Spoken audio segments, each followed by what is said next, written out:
Hello everybody, Vic here with another video. Today we're talking the most underrated horror sequels of all time. Now we know there's many horror franchises, many horror series where the OG, the first movie in the series, is the best. You think about Scream, arguably Nightmare on Elm Street. You think about the Saw franchise. You think about Halloween. Usually the OG is the best, but a lot of times there are standout sequels, and a lot of times there's a consensus best sequel, but there's also usually a hated sequel or a sequel that's a little bit underrated. And I'm here to talk about those sequels that don't get any love from the online horror community, your Reddits, your Facebook, your YouTubes, always shitting on these movies, and I'm here to give them some love. It's going to be a lot of hot takes in this video, so if you agree, disagree, let me know in the comments. Hit the thumbs up, hit the like button, subscribe if you've not. Let me know in the comments your favorite, or I should say your most underrated horror sequels. All right, let's get to the list. We're going to just count out 10 here. There's so many on my list, it's probably going to warrant a part 2 down the line, but this is part 1. The top 10 most underrated horror sequels. Number 1, with a bullet.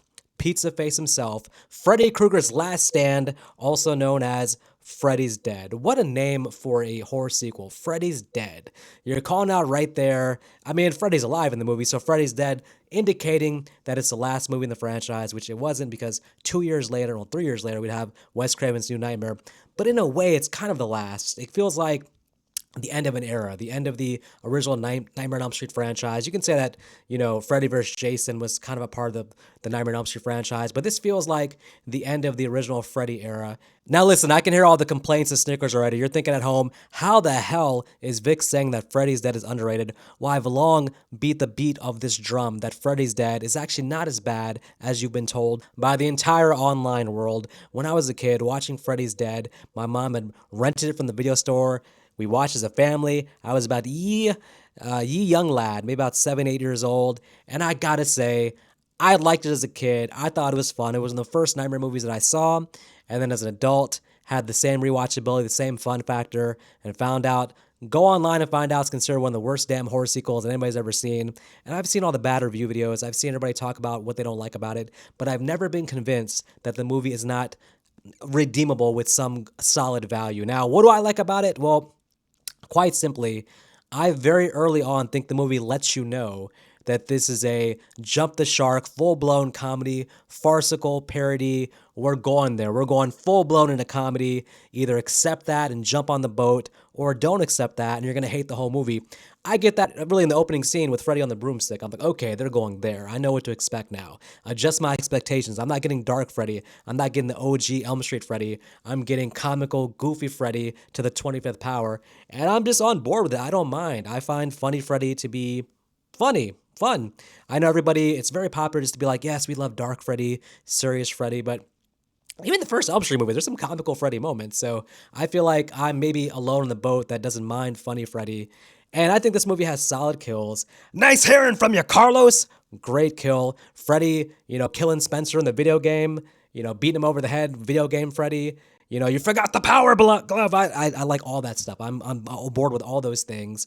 I do think that there's a relatively weak main character with his daughter played by Lisa Zane.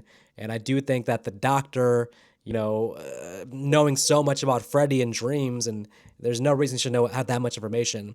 But I find the death scenes to be fun. I find Robert Englund's hamming it up in a very funny way. And overall, I like when they go to Springwood and it has the abandoned town with the old folks all have gone crazy. There's something just appealing to me about that whole scenery, that whole town. And yeah, I don't know. I'm a fan of Freddy's Dead. I think it's underrated. I mean, it is probably the most hated movie in the Nightmare on Elm Street franchise, which is saying a lot when you think about Elm Street 5. No, it's not as good as Dream Warriors. No, it's definitely not as good as the original Elm Street. I just think that there's fun to be had with Freddy's Dead. Okay, on to the next one on the list of most underrated horror sequels. Now, this one I only came to think about in the last year and a half or so. I mean, when I started doing Halloween videos, I dug deep into the franchise. I had to reassess my entire opinion of every movie in the franchise because, Halloween, the franchise is very polarizing. Each movie has fans, each movie has haters. So I like to dig deep in each Halloween movie and really be like, okay, how do I really feel about this? And also try to understand, why do people like this movie? Why do people dislike this movie? Why is it so popular?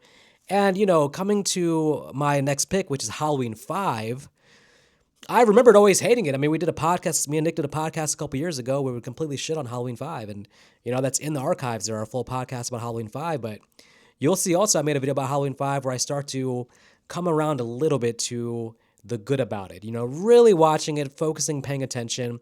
I realized that Michael Myers in Halloween Five is really close to his interpretation from the original Halloween. Michael Myers is in the shadows, stalking. There's a lot of great scenes of Michael in the background. He's very slow paced. I mean, even the Rachel kill, which as stupid a decision is to kill Rachel, is done with a lot of build up and suspense. Michael is really creeping through that house after Rachel, and she happens to unfortunately fall victim to him. But then Michael in the yard there when Tina's talking with her friend, and you see Michael in the background hanging by the tree. There's a lot of cool background shots. And I find Dr. Loomis to be heavily underrated in Halloween 5. Everybody shits on Dr. Loomis Part 5, feels like he's gone off the edge, off the rails, completely insane, using Jamie Lloyd as a human shield. But there's a rhyme and reason to all his actions, and him and Michael they're really having a strategic cat and mouse chase in Halloween 5, ending with Loomis getting the better of Michael, tranquilizing his ass and beating him down with some pipes, and then almost, killing himself in the process with a heart attack. Yes, the Men in Black thing is completely stupid. The decision to have Jamie Lloyd not really speak in the movie is stupid. And maybe on first couple watches, a lot of fans may not appreciate the character of Tina. I feel like Tina is also an underrated part of Part 5. I've come to actually like the character. You call it what you want to call it. I'm a fan of Tina now. Halloween 5. I don't think it's the worst in the franchise. I think it's better than Halloween Resurrection, for example. And I find more rewatchability than the Rob Zombie Halloweens, and that's gonna, you know, really give me some slack because there's some hardcore Halloween Rob Zombie fans, and I get that. Okay, next on the list. Well, listen. There's a horror cliche that every time a franchise goes to space, they're making a huge mistake. They've jumped the shark, they've gone off the rails. Never take your horror franchise in space.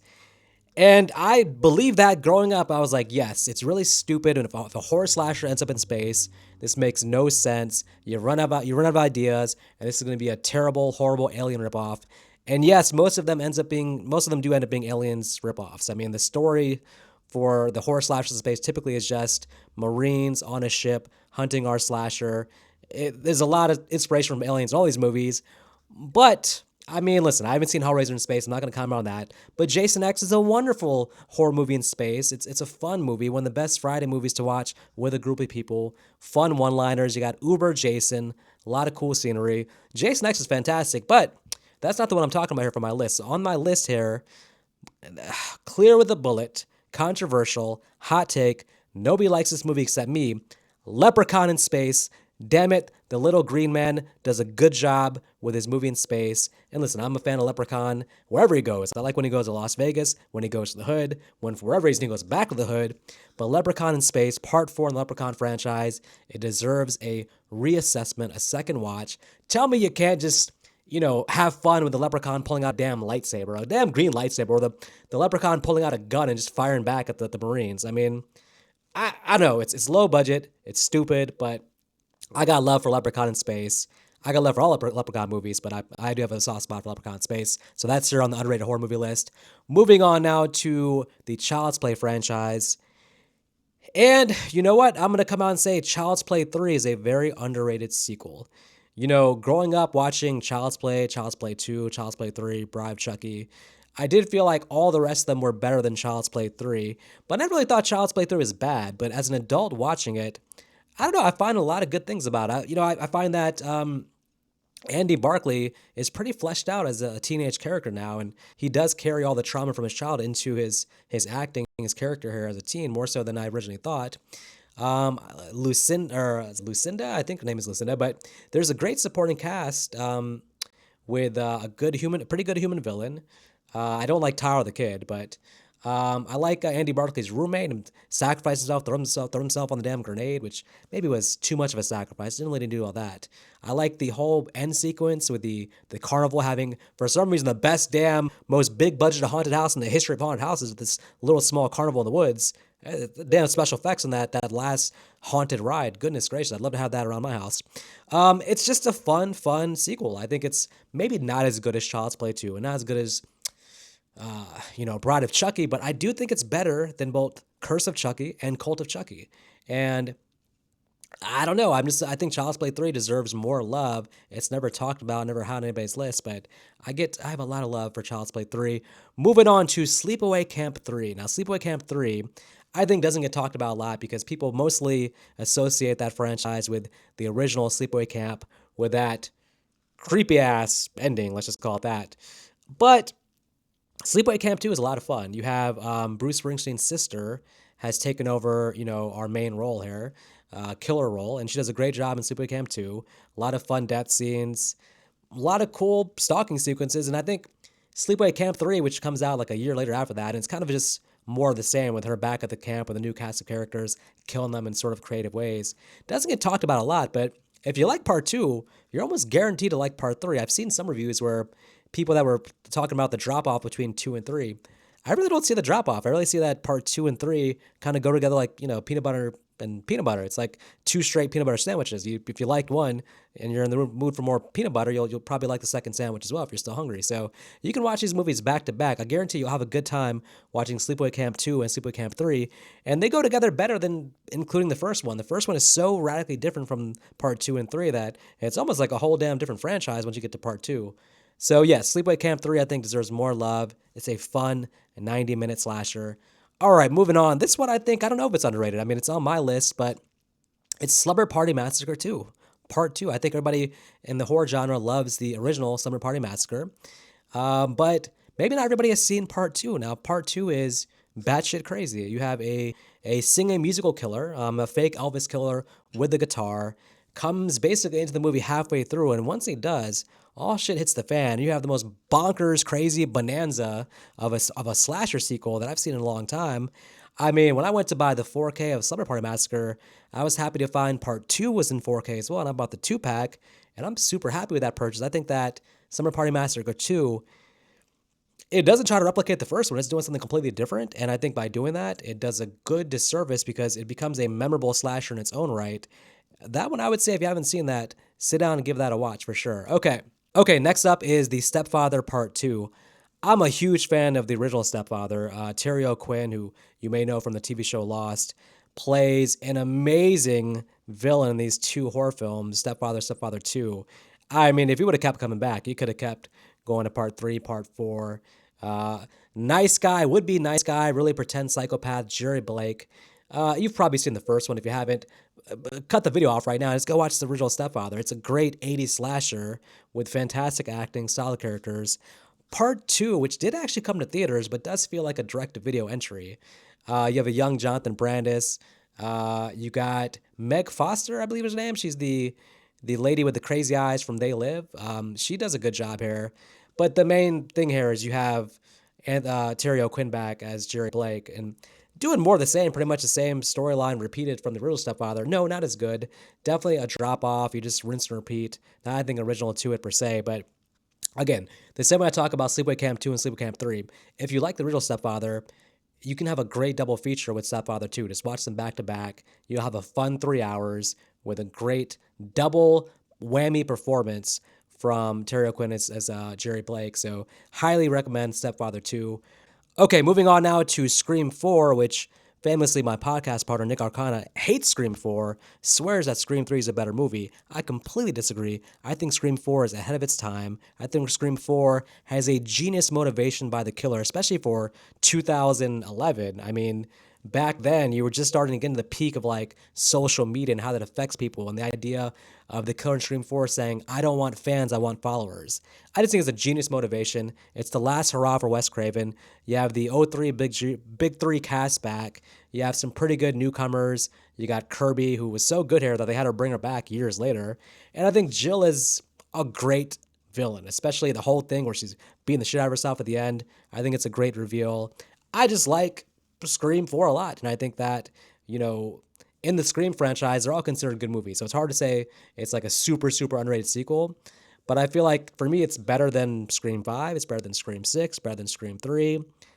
I may like it second best after the original Scream, if I'm being completely honest. Scream 4 needs a lot more love. Finally, on for today's list, got to shout out Psycho 2. Psycho 2, which I have to say, I was super late to this party. I watched the original Psycho as a kid, black and white. Apparently, playing horror trivia, found out that it's the first movie ever in the history of cinema where they show a toilet. It's the first, you think about the famous shower scene, but you never think about historically the first movie to show a toilet. So that's what I'm thinking about now when I think about the original Psycho. But that said, Psycho 2, which came out 23 years later, bringing back Anthony Perkins, Norman Bates reformed, maybe trying to live a normal life, maybe, but still hints of crazy there and comes out slowly throughout the movie. If you haven't seen Psycho 2, can't say enough. It's not as good as the original because the original is obviously maybe considered a top 10 horror film of all time, but you will not have a bad time with Psycho 2. I would even get the box set. There's some value in Psycho 3 and Psycho 4 as well if you just want to spend a day going through the continued ongoing adventures of Norman Bates. You can't go wrong with the Psycho box set there. All right, folks, for now, that's going to be the list of, well, let's say part one. Let's say there's going to be a part two because I can talk about underrated horror sequels forever. This is just the first batch of horror sequels that felt underrated, need an immediate shout out. We have a whole new part two coming up soon. Again, in the comments, let me know, what are your most underrated horror sequels? What are you thinking about that doesn't get enough love from the horror community? Let me know in the comments. And until next time, you guys take care.